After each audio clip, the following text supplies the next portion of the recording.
بلال اظہر کیانی صاحب، ایک بات تو واضح ہے کہ 2014 میں بھی مسلم لیگ نون کی حکومت تھی، اس وقت نواز شریف صاحب وزیر اعظم تھے، راحیل شریف آرمی چیف تھے۔ آج 10 سال بعد بھی مسلم لیگ نون کی حکومت ہے، شہباز شریف صاحب وزیر اعظم ہیں، general Asim Munir army chief ہیں۔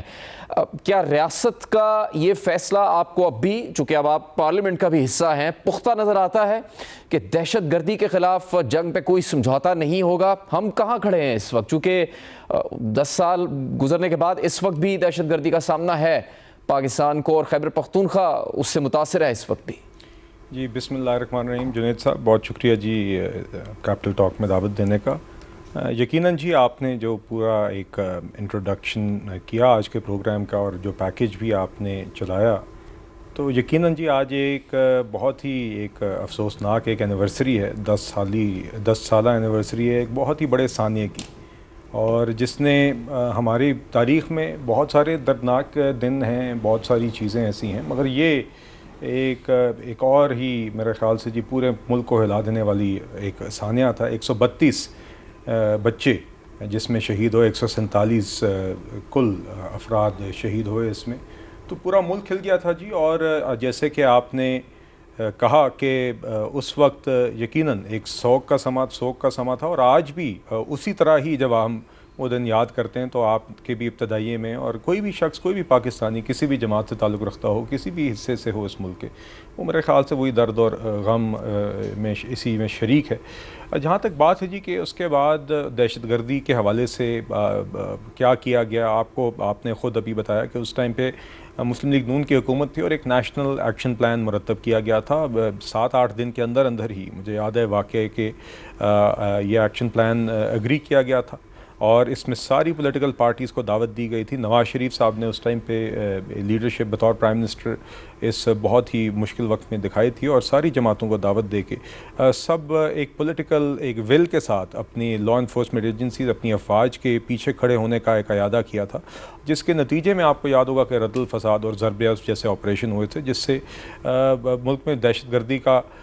خاتمہ میرے نزدیک تو 2018 تک ہو گیا تھا۔ کہاں پہ 2013 جہاں پہ دہشت گردی کے واقعات ہو رہے تھے جب ہماری حکومت آئی تھی، اور یقیناً ثانیہ APS اس کی ایک آپ کہہ لیں انتہا تھی، مگر اس کے بعد یہ کامیاب آپریشن ہے، اور اس کے اندر افواج پاکستان کو، لا انفورسمنٹ ایجنسیز کو اس کی خراج تحسین پیش کرنا چاہیے۔ ساتھ ہی کراچی میں بھی ایک کلین اپ آپریشن ہوا تھا، تو یقیناً جی اس ٹائم پہ تو یہ کامیابی ہوئی تھی، مگر یقیناً جی یہ تو کوئی ہم وہ زندگیاں تو واپس نہیں لا سکتے جو شہادتیں ہوئی تھیں، مگر ہمیں یقیناً یہ تو اعادہ اس ٹائم پہ کیا تھا کہ آئندہ کبھی اس طرح کا ثانیہ نہ ہو۔ اب دیکھیے اس کے بعد، اب میں اس کو پولیٹیکل تو نہیں کرنا چاہتا، مگر میرے نزدیک 2018 کے بعد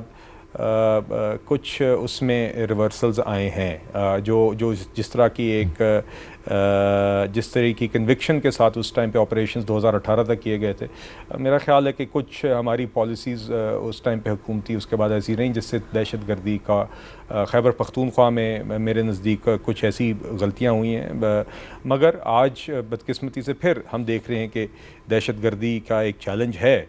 شاید اس شدت کا نہیں ہے جس شدت کا 10-12 سال پہلے تھا، مگر بدقسمتی سے وہ پھر سے سر اٹھا رہا ہے، اور ہمیں آج پھر سے اسی طریقے سے، اسی سیریسنس کے ساتھ، اس سے پہلے کہ کوئی بڑا ثانیہ ہو، ہمیں اس چیز کو ریئلائز کرنا ہوگا۔ اس میں وفاقی حکومت اور ریاست تو ہے ہی، مگر صوبائی حکومتوں اور سب لا انفورسمنٹ ایجنسیز کو اس کے اوپر ہمیں سیریس ہونا پڑے گا، کیونکہ ریسنٹلی جو دہشت گردی کے واقعات ہوئے ہیں، جس کے نتیجے میں ہمارے جوان بھی کافی شہید ہوئے ہیں، افواج پاکستان کے جوان شہید ہوئے ہیں۔ میں خود جی تقریباً ہفتہ 10 دن قبل حسن شہزاد صاحب ہمارے ایک جوان ہیں جو شہید ہوئے ہیں، میرے ضلع جہلم سے تعلق رکھتے ہیں، میں ان کی قبر پر گیا، ان کی فیملی سے ملاقات ہوئی، تو اس طرح کی کہانیاں پاکستان میں جگہ جگہ ہیں، تو ہمیں جی آج پھر اسی کنوکشن کے ساتھ آگے بڑھنا ہوگا، اور بالکل یہ آج کے دن ہمیں وہ ثانیہ بھی یاد رکھنا چاہیے، اور اس کنوکشن کو نیشنل ایکشن پلان کی بات کی ہے کہ اس پر عمل درآمد ہوا، لیکن پھر کچھ فیصلے ایسے ہوئے جو ریورس ہو گئے۔ شاہدہ اختر صاحبہ، اس واقعے کے بعد جو نیشنل ایکشن پلان بنایا گیا تھا، مقصد یہی تھا کہ دہشت گردی کا مکمل صفایا کرنا ہے، کیا صحیح راستے پر ہے اس وقت پاکستان؟ دہشت گردی کے خلاف جو اقدامات کیے جانے چاہیے تھے اس کے حوالے سے؟ جی 100% تو بالکل میں نہیں کہوں گی کہ صحیح راستے پہ جا رہے ہیں، کیونکہ ہم وہ رزلٹ نہیں